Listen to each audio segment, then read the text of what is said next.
तो अपन पहला lecture discuss कर चुके हैं मैटर इन आवर सराउंडिंग का। नेक्स्ट लेक्चर पे चलते हैं। आज अपन फर्स्ट स्टेट ऑफ मैटर के बारे में पढ़ेंगे, दैट इज सॉलिड। ठीक है, तो स्टार्ट करते हैं अपन। देखो यहाँ पे सबसे पहले स्टेट्स ऑफ मैटर की बात करते हैं।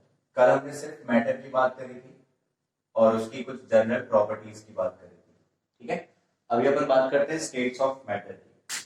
देखो अब स्टेट्स ऑफ मैटर बेसिकली तो तीन ही फॉर्म में डिफाइन करी जाती है, सॉलिड, लिक्विड, गैस। ये प्लाज्मा वगैरह, सुपर सॉलिड, सुपर लिक्विड, ये सारी चीजें हम बाद में देखेंगे। जो बेसिक डिवीजन होता है वो यही होता है, सॉलिड, लिक्विड और गैस। ठीक है, अब हमने सब्सटेंस के बारे में भी पढ़ा था। हमने सब्सटेंस को क्या बोला था कि substance is a kind of matter. तो मैं यहाँ पे अब सब्सटेंस वर्ड यूज करूंगा तो अपने आप समझ जाना कि हाँ it is a kind of matter. तो उसकी बात हो रही है, क्या थी definition? It is a kind of matter which cannot be divided into other kind of matter by any physical means. तो देखते हैं अपन। अब देखो मैटर की अगर मैं बात करता हूँ या किसी भी सब्सटेंस की बात करता हूँ, तो सब्सटेंस की जब हम बात करेंगे तो वो ऐसा भी हो सकता है कि इन तीनों फॉर्म में एग्जिस्ट कर रहा हूँ, अलग अलग केसेस में, अलग अलग टेम्परेचर पे, अलग अलग प्रेशर पे। या फिर हो सकता है किसी एक ही पर्टिकुलर स्टेट में एग्जिस्ट कर रहा हूँ, सॉलिड, लिक्विड या गैस। या ये भी हो सकता है इनमें से किसी दो में एग्जिस्ट कर रहा हूँ।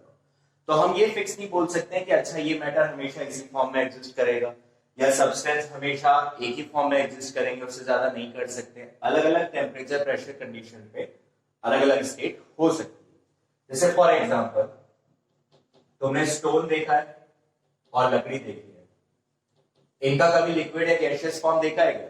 नहीं देखा। तो इसका मतलब इनका स्टेट हमेशा क्या रहेगा? सॉलिड रहेगा। ठीक, फिर अगर मैं यहाँ पे एग्जांपल लूं तो देखो वाटर और सल्फर भी ले लेते हैं। सल्फर के बारे में हो सकता है आप लोग नहीं जानते हो, लेकिन वाटर तो जानते हो। तो पानी भी देखा है मैंने, वाटर वेपर्स भी देखी हैं। जब हम बोलते हैं ह्यूमिडिटी बहुत बढ़ गई तो वाटर वेपर्स बढ़ गए। आइस भी देखा है। इसका मतलब ये तीनों फॉर्म में एग्जिस्ट कर रहा है, सॉलिड भी हो रहा है, लिक्विड भी हो रहा है और गैस भी हो रहा है। सिमिलरली सल्फर भी तीनों फॉर्म में एग्जिस्ट कर सकता है। इसको हम जब आगे हायर क्लासेस में चलेंगे तब देखेंगे। फिर अगर मैं एग्जाम्पल लू तो कुछ एग्जाम्पल्स होते हैं जो हमारे सॉलिड और गैस दोनों में एग्जिस्ट करते हैं, जैसे कि नेपथलीन। पब्लिक यूरिनल्स यूज करें या वॉश बेसिन, उसमें व्हाइट व्हाइट सी गोली पड़ी रहती है, वो नेपथलीन बॉल्स होती है। या फिर सर्दियों के कपड़े जब मम्मी वापस रखती हैं गर्मियों में समेट के, तो साइड में नेपथलीन बॉल्स डाल देती हैं ताकि उसमें फंगस ना लगे, तो वो नेपथलीन बॉल्स होती है। तुमने कभी भी नेपथलीन बॉल्स को लिक्विड में कन्वर्ट होते हुए नहीं देखा होगा। नेपथलीन बॉल सीधा किसमें कन्वर्ट होती है? गैस। तो ये दो फॉर्म में एग्जिस्ट कर पा रहे हैं, सॉलिड और गैस। तो मेरे कहने का मतलब समझ पा रहे हो? ये कुछ पर्टिकुलर फॉर्म में एग्जिस्ट कर रहे हैं, सॉलिड, ये तीनों में एग्जिस्ट कर पा रहे हैं, ये सॉलिड और गैस में एग्जिस्ट कर पा रहे हैं। तो ऐसा कुछ फिक्स नहीं है कि अच्छा मैटर हमेशा सॉलिड होगा, लिक्विड होगा या गैस होगा, तीनों भी हो सकता है अलग अलग कंडीशन में।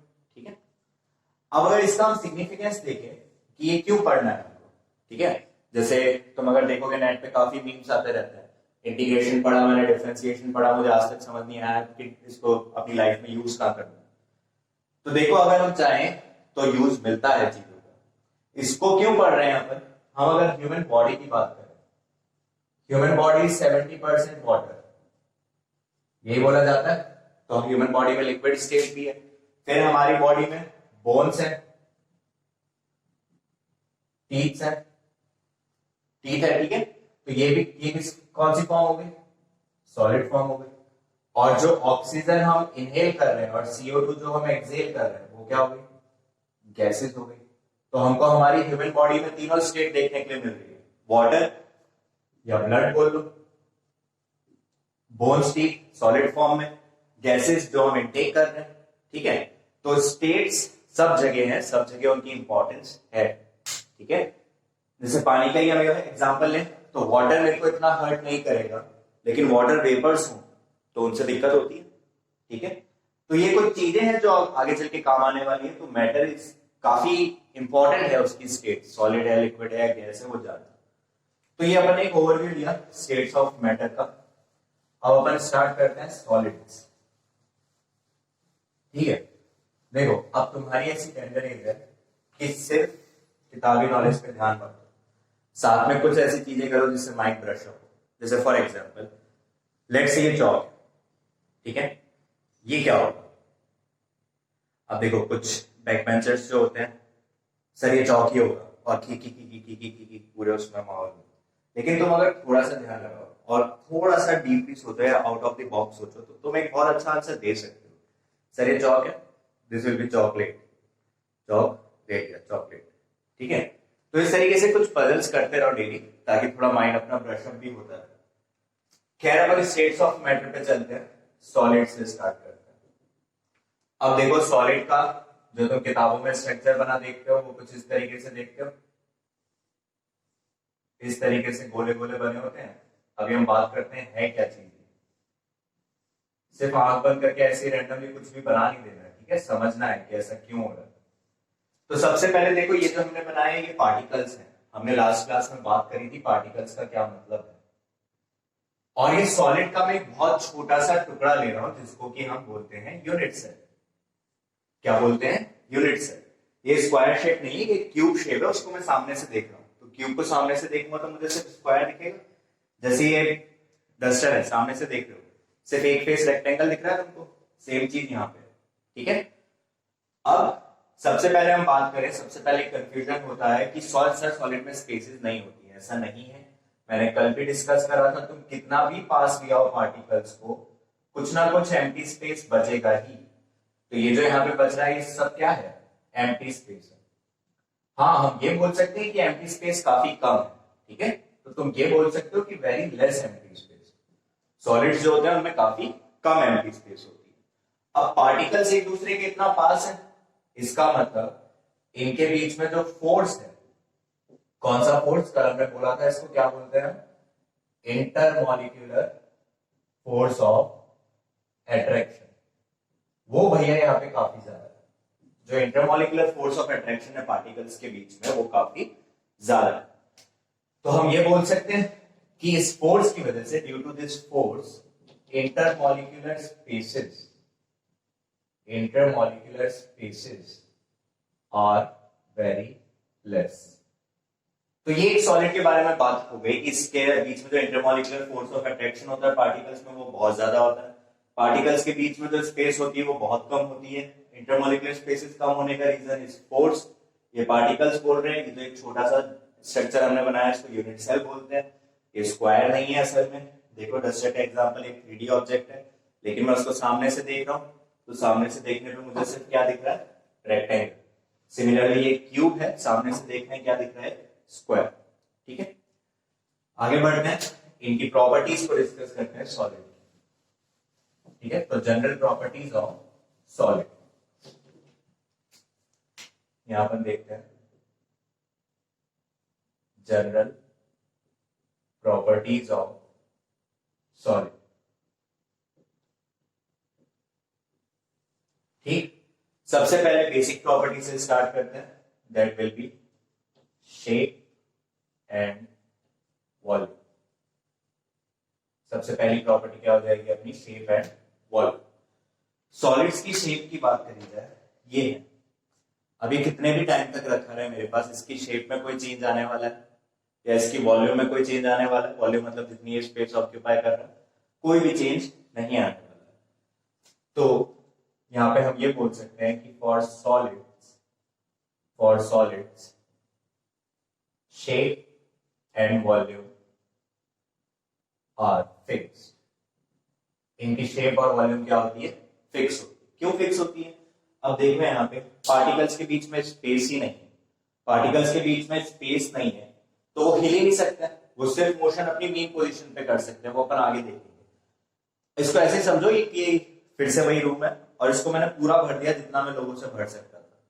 अब वो आदमी हिल नहीं सकता ना, जैसे यार सिंपल एग्जांपल ले लो, अपनी लोकल ट्रेन है, लोकल बसेस, पूरा भरा हुआ है, तुम हिल नहीं सकते हो लेकिन वाइब्रेट तो कर सकते हो। ठीक है, ऐसे ऐसे हिल सकते हो, वाइब्रेशन हो सकता है। सेम चीज यहाँ पे वाइब्रेशन हो सकता है, लेकिन ये अपनी मीन पोजीशन से हिल नहीं पाएगा। मीन पोजीशन से हिलेगा नहीं तो शेप में कोई चेंज नहीं होगा, शेप में कोई चेंज नहीं होगा तो फिर वॉल्यूम में चेंज का सवाल ही नहीं उठता।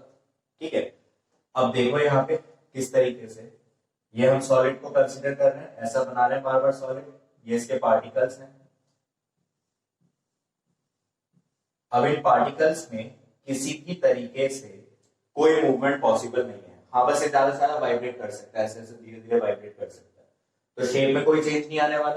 ठीक है, मार्कर है, सालों साल वही शेप है, कोई चेंज नहीं है। ठीक, growth is a different concept. देखो अगर तुम बात करोगे सर ह्यूमन बॉडी भी सॉलिड है लेकिन वो बढ़ता जा रहा है, उसकी शेप इंक्रीज हो रही है, दैट इज ग्रोथ। ठीक है, वो एक डिफरेंट कंसेप्ट है। हम यहाँ पे शेप की बात कर रहे हैं कि उसका शेप चेंज नहीं हो रहा, कोई ऑब्जेक्ट है उसका शेप चेंज नहीं होगा। वॉल्यूम, वॉल्यूम के लिए आता है एक्सपेंशन या कॉन्ट्रैक्शन, तो वो भी किसी तरीके से पॉसिबल नहीं है क्योंकि पार्टिकल्स के बीच में देयर इज नो मोशन, कोई मोशन नहीं। ठीक है, तो किसी भी तरीके से शेप वॉल्यूम चेंज नहीं होगा। अब देखो जब ये नो मोशन की हम बात कर रहे हैं तो इधर से एक और इंपॉर्टेंट टर्म निकल कर आती है जिसको हम बोलते हैं kinetic energy. Now what is kinetic energy? तुम कोई भी रेफरेंस बुक देखोगे उसमें तुमको पहले पॉइंट के साथ काइनेटिक एनर्जी एसोसिएटेड मिलेगा। तो काइनेटिक एनर्जी को हम कैसे डिफाइन करते हैं? Energy by virtue of motion. मतलब कोई ऑब्जेक्ट अगर मोशन में है, कोई बॉडी अगर मोशन में है तो उसके पास जो एनर्जी होगी उस एनर्जी को क्या बोलते हैं हम? Kinetic energy. यहाँ क्या पार्टिकल्स मूव कर पा रहे हैं? नहीं कर पा रहे हैं, तो उनमें काइनेटिक एनर्जी नहीं है। काइनेटिक एनर्जी नहीं है, कोई मोशन नहीं है, तो किसी भी तरीके से वॉल्यूम या शेप चेंज नहीं होने वाली। तो ये काफी सारे फैक्टर्स हैं जिनसे रिलेट कर तुम देख सकते हो। अब यहाँ पे एक सवाल कर सकते हो कि सर रबड़, रबड़ तो सॉलिड है, वो अपनी शेप चेंज कर लेता है। अब उसको ऐसे नहीं देखना, तुमने फोर्स अप्लाई करा तब उसने शेप चेंज करा, पड़ा पड़ा तो शेप चेंज नहीं करना। फोर्स अप्लाई करा, शेप चेंज करा, फिर छोड़ दो तो क्या होता है? अपनी पुरानी वाली शेप में वापस से आ जाता है। ठीक है, तो बिना किसी एक्सटर्नल फोर्स के वो अपने आप अपनी शेप चेंज नहीं कर रहा। जबकि वाटर को अगर तुम देखो, एक सिंपल सा एग्जांपल लेते हैं अपन। एक बकेट है मेरे पास, इस बकेट में मैंने एक मार्कर डाल दिया, तो क्या मार्कर की शेप चेंज होगी? नहीं होगी। ठीक है, फिर एक बकेट है और इसमें मैंने वाटर डाल दिया। ठीक है, वाटर मैंने इसमें किसमें से डाला? वाटर मेरे पास एक सिलेंड्रिकल ट्यूब थी, उसमें से वाटर मैंने इसमें डाला। पहले क्या शेप थी? ये वाली शेप थी वाटर की, अब वो बकेट की शेप ले लेता है। जिस भी कंटेनर में डालते हो वाटर उसी की शेप ले लेता है, ये तुमको पता है। ठीक है, गैसेस के साथ तो कोई प्रॉब्लम है ही नहीं, ये कमरा है तो कमरे में गैस है। ठीक, और कुछ चीज ले लो तो कोई भी छोटी सी चीज है, कमरा है उसमें गैस है, कोई डब्बा ले रखा है उसमें गैस है। तो लिक्विड्स और गैसेस क्या करते हैं? जिस भी कंटेनर में डाल रहे हो उसकी शेप ले लेते हैं, लेकिन सॉलिड्स के साथ ऐसा नहीं है, वो अपनी शेप रिटेन करेगा। मार्कर डाल दिया, कोई शेप में चेंज नहीं आ रहा, जो शेप थी वही शेप। तो सॉलिड्स में शेप और वॉल्यूम में कोई भी चेंज नहीं होता। ठीक है, ठीक। तो जैसा कि मैं बात कर रहा था, बीच बीच में कुछ ना कुछ क्वेश्चंस करते रहो। ठीक है, तो देखो अब एक सवाल अपन इस तरीके से देखते हैं, स्टोरी बनाते हैं पहले पीछे। एक जेल है, ठीक है, उसमें 4 प्रिजनर्स है, उसमें 4 प्रिजनर्स है। अब जेल भैया उसमें एक ही खाली है, सॉरी जेल उसमें 3 ही खाली है। ठीक है, तो जो जेलर है वहां का, उसके दिमाग में आया कि मुझे एक कैदी छोड़ना पड़ेगा। ठीक है, अब किसको छोड़े? तो उसके लिए उसने क्या करा? इन चारों को एक गेम खिलाया। क्या गेम खिलाया? इनके सबके सर पे एक एक हैट रखी, टोपी। ठीक है, और टोपी के बारे में उसने ये बता दिया कि ब्लैक कलर की 2 है और व्हाइट कलर की 2 है, लेकिन किसी को पता नहीं है कि उसके सर पे कौन से कलर की टोपी रखी गई है। और इससे बहुत सारे कंस्ट्रेंट लगा दिए कि कोई पीछे मुड़ के नहीं देख सकता, एक दूसरे से बात नहीं कर सकता, ऊपर नीचे नहीं देख सकता, अपनी टोपी उतार के नहीं देख सकता, कुछ नहीं कर सकता। ये जो बीच में यहाँ पे हमने एक चीज बना रखी है, दिस इज वॉल, ये ट्रांसपेरेंट नहीं है, दीवार है, इसके आर पार नहीं देख सकते। तो उसने इनको नाम दे दिया ABCD। ठीक है, अब इसने इनको बोला कि जो भी यहाँ पे बंदा अपनी हेड का सही कलर बता देगा उसको मैं छोड़ दूंगा।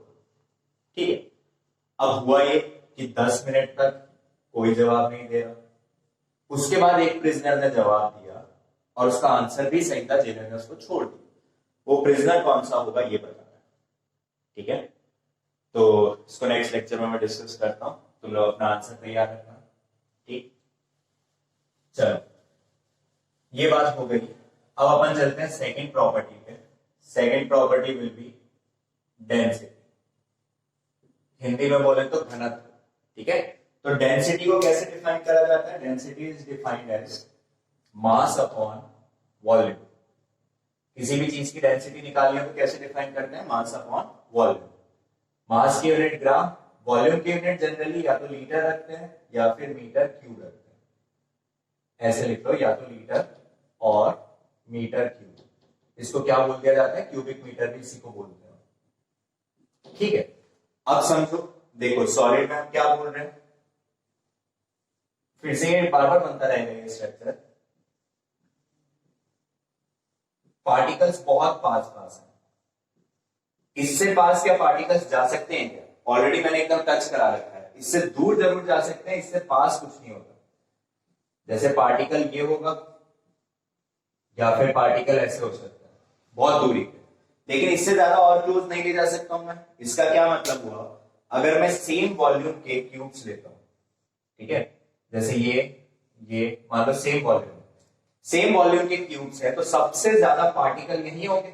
अब सबसे ज्यादा पार्टिकल इधर है तो मास भी यही होगा। ठीक है, जैसे मान लो इधर सेम उसमें 100 पार्टिकल है, ठीक है, इस बॉक्स का साइज भी मैं सेम ही बना देता हूं। सेम साइज का ये बॉक्स है, उसमें हमारे पास 4 ही पार्टिकल्स हैं, और ये भी सेम साइज का ही मानकर करो, इसमें 2 ही पार्टिकल्स हैं। अब अगर मैं बात करूं कि इन चारों में मास किसका ज्यादा होगा, तो सिंपल सी बात है, इसी का ज्यादा होगा, ज्यादा नंबर ऑफ पार्टिकल्स हैं। और वॉल्यूम तो हमने सबका क्या माना है, वॉल्यूम सबके लिए सेम माना। अब सिंपल मैथ्स 8th क्लास में भी इतनी तो पढ़ी है, मास ज्यादा है, न्यूमरेटर ज्यादा है, ये सबके लिए सेम है, तो न्यूमरेटर ज्यादा है तो डेंसिटी ज्यादा होगी। तो सॉलिड्स की डेंसिटी जनरली हाई होती है, सॉलिड्स हैव हाई डेंसिटी। ठीक है, सॉलिड्स की डेंसिटी हाई होती है, और फिर जिनकी डेंसिटी हाई होती है वो वाटर के अंदर डूब जाते हैं। ठीक है, तो ये अपना सेकंड प्रॉपर्टी हो गया, सिंपल प्रॉपर्टी है, जनरली सॉलिड्स की डेंसिटी हाई ही होती है, कोई डाउट है उसमें है नहीं। कुछ एक्सेप्शन केसेस आते हैं इसमें, जैसे वाटर और आइस, उसको हम बाद में डिस्कस करते हैं थोड़ा सा, जब हम सेकंड चैप्टर पढ़ेंगे अपना। ठीक, अभी तो हम सिर्फ मैटर इन आवर सराउंडिंग्स पढ़ रहे हैं, जब हम नेक्स्ट चैप्टर पे चलेंगे उसमें हम डिस्कस करेंगे जैसे आइस होता है। मैं थोड़ी सी हिंट दे देता हूं, तो आइस की जो डेंसिटी होती है वो मैक्सिमम होती है 4 डिग्री सेल्सियस पे।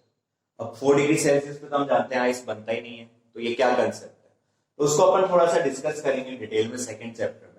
अभी के लिए एक्सेप्शन केसेस छोड़ते हैं, जनरल केस पढ़ते हैं कि हाँ डेंसिटी सॉलिड्स की ज्यादा होती है। ठीक है, नेक्स्ट देखते हैं, तो नेक्स्ट आता है मेल्टिंग पॉइंट और बॉइलिंग पॉइंट। थर्ड प्रॉपर्टी अगर हम डिस्कस करें तो that will be melting point, boiling point. अब मेल्टिंग पॉइंट बॉइलिंग पॉइंट की बात करी जाए तो सॉलिड्स हैं, पत्थर है, लकड़ी है, तुमने उनको मेल्ट होते हुए देखा है क्या? एक पत्थर को गैस पे लाके रख दो, मेल्ट होएगा? नहीं होगा। रूम टेम्परेचर पे ये बोर्ड है मेरे पास, मार्कर है, क्या इसमें से कोई भी मेल्ट या बॉयल हो रहा है? नहीं हो रहा। तो generally solids have high melting point and boiling point. Simple सा कंसेप्ट है। अब देखो वापस वैसे भी क्या होता है, जैसे कि हम सॉलिड को ले रहे हैं, ये सॉलिड है मेरा, इसमें पार्टिकल्स बहुत पास पास है। अगर मुझे इसको मेल्ट करना है तो ये मेल्ट करके जाता है किसमें, लिक्विड में जाता है, और लिक्विड में क्या होता है, ज्यादा स्पेसेस रहते हैं। तो यहाँ पे देखो, मुझे अगर इधर स्पेसेस बढ़ाने हैं तो ये मोशन तो कर नहीं सकते, जगह है नहीं, ये वाइब्रेट करेंगे। अब धीरे धीरे वाइब्रेट करते करते करते करते बहुत देर के बाद ये लिक्विड में कन्वर्ट होंगे। ठीक है, तो इतना इजीली सॉलिड्स ना तो मेल्ट होते हैं ना ही बॉयल होते हैं, तो इनका मेल्टिंग पॉइंट और बॉइलिंग पॉइंट जनरली क्या होता है, हाई होता है। ठीक है, या तुम ऐसे भी समझ सकते हो इसको कि ये सॉलिड है, सॉलिड के जो पार्टिकल्स होते हैं, मैं पूरा ड्रॉ नहीं कर रहा हूं, सिर्फ पहली वाली रो बना लेते हैं। इन पार्टिकल्स के बीच में जो फोर्स ऑफ अट्रैक्शन होता है, पार्टिकल्स के बीच में फोर्स ऑफ अट्रैक्शन होता है, ये हम पढ़ चुके हैं, वो काफी ज्यादा होता है। तो इस फोर्स ऑफ अट्रैक्शन को तोड़ने के लिए हमको बाहर से भी बहुत ज्यादा एनर्जी देनी पड़ेगी, तो ये इतना इजीली टूटता नहीं है, इसलिए हम क्या बोल रहे हैं, मेल्टिंग पॉइंट और बॉइलिंग पॉइंट क्या होता है इनका, ज्यादा। ठीक है, ये हो गई अपनी थर्ड प्रॉपर्टी। नेक्स्ट पढ़े अगर अपन, तो फोर्थ होता है कंप्रेसिबिलिटी। ठीक है, फोर्थ प्रॉपर्टी अपन देखते हैं, दैट इज कंप्रेसिबिलिटी। अब कंप्रेसिबिलिटी का क्या मतलब होता है, देखो दबाव डालने पे, प्रेशर डालने पे कोई चीज अपनी शेप चेंज कर, अब प्रेशर दो तरीके से डाल सकता हूं, जैसे मान लो ये एक बॉक्स है मेरे पास, यह सबसे अच्छा पत्थर ही मान लो, समझ में आसानी से है। इसके ऊपर मैं फोर्स लगा रहा हूं, इसको दबा रहा हूं। एक तरीके से फोर्स ये हो सकता है, मैं इसको यहां पे क्या कर रहा हूं, दबा रहा हूं। सेकेंड फोर्स क्या हो सकता है, ये बॉक्स है और मैं इसको खींच रहा हूं, एक्सपेंड कर रहा हूं। एक केस में दबाने की कोशिश, एक केस में खींचने की कोशिश। क्या तुम इसकी शेप चेंज कर पाओगे ऐसा करके? हाँ, ये डस्टर है, मैं तुमको बोलूं डस्टर को दबाओ, इसकी शेप चेंज कर दो, इसको खींचो, इसकी शेप चेंज कर दो, नहीं कर पाओगे। तो इसका क्या मतलब हुआ कि प्रेशर अप्लाई करने पे, ठीक है, प्रेशर अप्लाई करने पे जब तुम इसके ऊपर दबाव बना रहे हो या खींच रहे हो तो इसमें कोई भी तरीके का चेंज नहीं आता, तो उसको हम बोलते हैं ये कंप्रेस नहीं हो पा रहा, ठीक है, ना ये दब पा रहा है ना ये खींच पा रहा है। तो solids can not be compressed, सही बात है, सॉलिड्स को हम कंप्रेस नहीं कर पाएंगे, फोर्स लगाने पे, फोर्स खींचने पे, प्रेशर लगाने पे, प्रेशर खींचने पे। अब इसको अगर हम इस तरीके से समझे तो देखो क्या है, क्या बोलना चाह रहे हैं, ये सॉलिड था, पार्टिकल्स बहुत पास पास होते हैं। अब ये जो पार्टिकल्स यहाँ पे इतने पास पास हैं, तो तुम क्या दबाव बना के इनको और पास ला पाओगे? ये दो मार्कर है मेरे पास, इन पे मैं दबाव लगा रहा हूं, क्या ये और पास आ पाएंगे? पॉसिबल ही नहीं है। तो इनको किसी भी तरीके से कंप्रेस नहीं करा जा सकता, ठीक। खींचने की कोशिश करो तो भैया एनर्जी प्रोवाइड करने पे melting point, boiling point in particles को दूर नहीं कर पा रहे थे, तो मैनुअल प्रेशर तो क्या ही कर देगा। बात समझ में आ रही है? तो इसको बोलते हैं कि ये कंप्रेस होते हैं। हम ये नहीं बोल रहे बिल्कुल कि solids can not be compress easily, क्योंकि फिर तुम बोलोगे कि क्या आजकल नेट काफी है कि सर वो हमने मशीन देखी है ऊपर से प्रेशर बनाता है पूरा सॉलिड से पिचक जाता है। तो देखो बहुत प्रेशर लगाने पे पिचक रहा है, तो हम ये बोल सकते हैं solids can not be compressed easily. फिर दिमाग में एक और फफूंद आएगा कि सर ब्रेड भी तो सॉलिड है या स्पॉन्ज भी तो सॉलिड है, उसको दबाने में तो कंप्रेस हो रहा है। तो देखो वो एक्सेप्शन केसेस है, उनके स्ट्रक्चर में क्या होता है। जैसे मैं स्पॉन्ज की बात करूं तो सबसे पहली बात इनको हम बोलते हैं पोरस सॉलिड्स। क्या कहलाते हैं ये? Porous solids. It is a type of solid जिसमें पार्टिकल्स के बीच में एयर स्पेस होता है, खाली स्पेस नहीं है। क्या है इसके बीच में? एयर आती है। तो जब तुम इसको कंप्रेस करोगे ये वाली एयर बाहर निकल जाएगी, इसलिए वो कंप्रेस हो पा रहा है, ठीक है। तो स्पॉन्ज और ब्रेड का एग्जांपल लाके कंफ्यूज मत करना, हाँ टीचर के मजे लेने के लिए पूछ सकते हो, लेकिन वो एक अच्छी हैबिट नहीं है, ठीक है। Respect your teachers. तो ये नेक्स्ट प्रॉपर्टी हो गई अपनी कंप्रेसिबिलिटी, ठीक है भैया। आगे बढ़ते हैं, अगली प्रॉपर्टी देखते हैं, that will be flow. Flow, ठीक है। क्या सॉलिड्स फ्लो कर सकते हैं? ये मैंने तुमको कल भी एक्सप्लेन करा था। देखो पानी को अगर मैं यहाँ पे जमीन पे फैला दूं तो जिस पोर्शन पे पानी गिरा है वो भी गीला होगा और थोड़ा सा आगे भी गीला होगा। लेकिन सेम अगर डस्टर को मैं ऐसे रोल करा दूं तो अब ऐसा तो नहीं यहाँ भी डस्टर है यहाँ भी डस्टर है, लेकिन अगर मैं लिक्विड हाथ करके ऐसे करता तो यहाँ भी गीला रहता है यहाँ भी गीला रहता। तो ऐसा क्यों? बिकॉज लिक्विड्स कैन फ्लो, उसका लेयर स्ट्रक्चर होता है, एक लेयर एक के ऊपर फैलती हुई ऐसे आगे चली जाती है। सॉलिड्स में ऐसा नहीं है, पार्टिकल्स के बीच में जब मोशन ही नहीं हो पाता, बार बार हम एक ही चीज बोल रहे हैं, सबका आंसर एक ही है, बस घुमा फिरा के लिखना है, ठीक है। जैसे एग्जाम में तुम लोग करते हो अपना आंसर बड़ा करने के लिए एक्टिव वॉइस में लिख दोगे, पैसिव वॉइस में लिख दोगे, ठीक वही चीज है, सेम रीजन है, बार बार अलग तरीके से लिखना। एक्टिव पैसिव समझ रहे हो? तेरे मस्त मस्त दो नैन मेरे दिल का ले गए चैन, मेरे दिल का ले गए चैन तेरे मस्त मस्त दो नैन। क्या करा तुमने? सेम सेंटेंस आगे पीछे करके बोल दिया, सेम चीज यहाँ पे, ठीक है। तो जब ये पार्टिकल्स के बीच में कोई मोशन ही नहीं है तो ये फ्लो कैसे करेगा? फ्लो नहीं कर सकता, ठीक है। प्यार का पसावा मूवी से देख लो, उसका नाम लिक्विड रखा गया था, क्यों? क्योंकि वो आसानी से बह जाता है, फैलता बहुत। क्या बोलता है उसका आंसर? फैलता बहुत है। उसका आंसर सॉलिड, उसका नाम सॉलिड तो नहीं रखा ना, लिक्विड रखा। सॉलिड क्यों नहीं रखा? सॉलिड फैलता नहीं है, ठीक है। तो मूवी से ही सीख लो यार, और कुछ नहीं तो, ठीक। तो सॉलिड्स कैन नॉट फ्लो, क्यों नहीं फ्लो कर सकते? पार्टिकल्स के बीच में मोशन नहीं होता। नेक्स्ट प्रॉपर्टी अगर हम देखें तो दिस इज सब्लिमेशन। देखो ये इंपॉर्टेंट कंसेप्ट होता है। सब्लिमेशन का मतलब क्या होता है, हमने कुछ सॉलिड्स की बात करी थी जैसे naphthalene, camphor, iodine, ammonium chloride. ये कुछ ऐसे सॉलिड्स हैं जो सॉलिड से सीधा गैसियस फेज में कन्वर्ट होते हैं हीट करने पे, या फिर कूल करने पे गैसियस से सीधा सॉलिड में कन्वर्ट होंगे। तो ऐसे सारे इस प्रोसेस को क्या बोलते हैं, सब्लिमेशन। तो अगर सब्लिमेशन की हम डेफिनेशन लिखना चाहें तो हम यहां पे लिख सकते हैं the process of converting solids into gas, और या ऐसे लिख लो the process by which solids are converted into gases and on cooling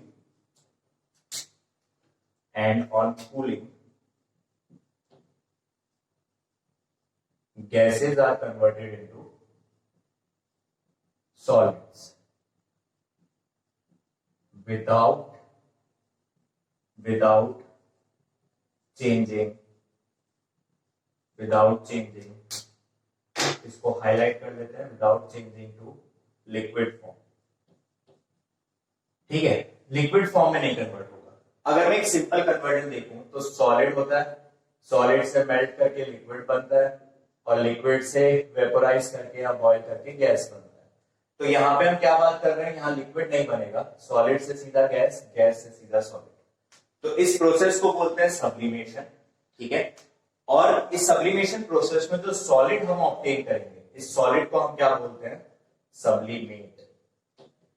ये सॉलिड हमारा क्या कहलाता है, सब्लिमेट। तो सब्लिमेट को हम ऐसे बोल सकते हैं, it is the solid obtained during the process of sublimation.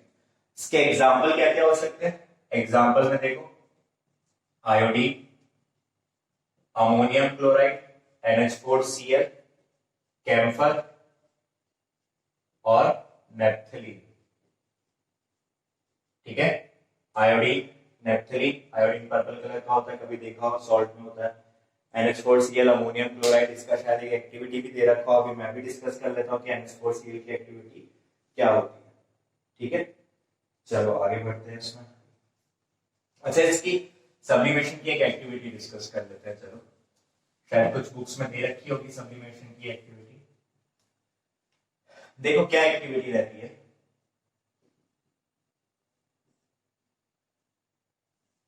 ये एक टेबल बनाया है यहाँ पे, उसके ऊपर हमने रखा सैंड बाथ।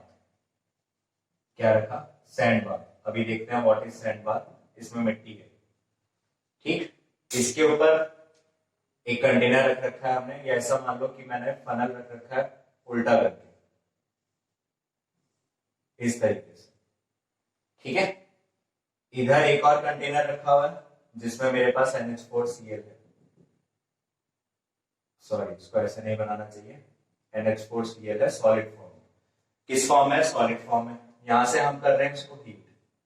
क्या कर रहे हैं, इधर से हम इसको हीट कर। अब इधर से क्या होगा, NH4Cl हम ऑब्जर्व करेंगे कि NH4Cl जाके यहाँ टेस्ट ट्यूब के वॉल पे या फनल के वॉल पे इकट्ठा होता है। क्यों होता है, अब इसको देखो, तुम समझ सकते हो। घर पे खाना बनाते हुए मम्मी कढ़ाई के ऊपर प्लेट रख देती है, तो उस प्लेट के ऊपर पानी जम जाता है। वो पानी कौन सा होता है, जो गर्मी के कारण वाटर वेपर्स बन के जा रही थी, जैसे ही सरफेस के कांटेक्ट में आई वापस से कंडेंस होके जम गई। सेम चीज यहाँ पे, वेपर्स ऊपर जा रही थी, जैसे ही फनल के सरफेस के साथ कांटेक्ट में आई कंडेंस होके जम गई। ठीक है, तो यहां से हम क्लियरली ऑब्जर्व कर पा रहे हैं, यहाँ सॉलिड था और ऊपर जाके सीधा गैस फॉर्म में मिल गया। सैंड बाथ का क्या यूज होता है, देखो हमको नहीं पता कि ये फ्लेमेबल है या इनफ्लेमेबल। फ्लेमेबल इनफ्लेमेबल का मतलब आग पकड़ेगा हीट करने पे या नहीं। तो यहाँ पे हीट डायरेक्टली नहीं करते हैं, हो सकता है ये आग पकड़ ले, हो सकता है बर्न हो जाए, ठीक है, कुछ भी हो सकता है। तो बेटर तरीका क्या रहता है कि नीचे मिट्टी को गर्म करो, मिट्टी के ऊपर कंटेनर को रख दो, भाप बननी होगी, अपने आप बन जाएगा। जैसे तुम मूंगफली भूनते हो, क्यों, क्योंकि जलेगा, सिंपल सा कंसेप्ट। ठीक है, तो ये एक्टिविटी हो गई। फिर देखो और इसमें अपन क्या देख सकते हैं, चलो नेक्स्ट, एक प्रॉपर्टी बढ़ाने के लिए अपन और बढ़ा सकते हैं, कॉन्ट्रैक्शन और एक्सपेंशन, कि सॉलिड्स जो है वो ना तो कॉन्ट्रैक्ट करेंगे ना ही एक्सपेंड करेंगे। तो ये बेसिकली मैं कंप्रेसिबिलिटी में बता ही चुका हूं, प्रेशर अप्लाई करने पे ना तो वो दब रहे हैं ना ही खींच रहे हैं। तो ये जो कॉन्ट्रैक्शन और एक्सपेंशन होता है ये हीटिंग और कूलिंग से रिलेटेड होता है। कैसे? अगर मेरे पास एक सॉलिड है और इसको मैं हीट कर रहा हूं, इसको हम हीट कर रहे हैं, तो हीट करने पे जनरली चीजें एक्सपेंड करती हैं, बढ़ जाती हैं, फैल जाती हैं। ठीक है, ये चीज कभी ऑब्जर्व करिए कि जब हम हीट कर रहे हैं तो चीजें एक्सपेंड करती हैं, बढ़ने लगती हैं। ठीक है, तो सेम चीज यहां पे हो रही है, चीजें क्या करने लगती हैं, एक्सपेंड करनी चाहिए।